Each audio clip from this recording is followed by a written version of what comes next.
Okay, we're going to look today at building some walls. So let's start. What's the best way to build a wall? I'm going to start by placing my bricks on top of each other, like that. So start of my wall. I'll put some more on next to it.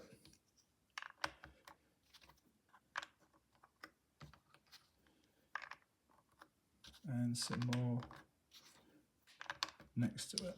So it's looking good so far.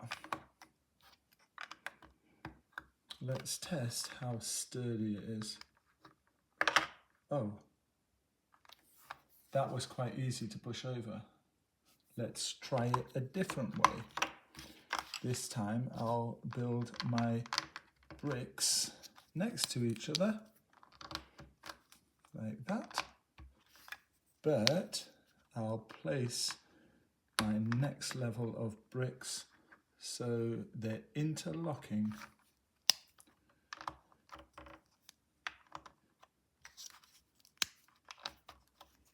Like that. Can you see that each brick goes over the join of the bricks underneath it?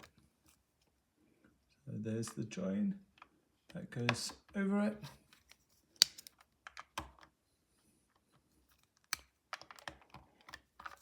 Do one more level. So the brick, there's the join, the brick goes in the middle of that join, like that. Let's give it the push test, and you can see that this time it is a lot more sturdy. Interlocking bricks are definitely the way to go.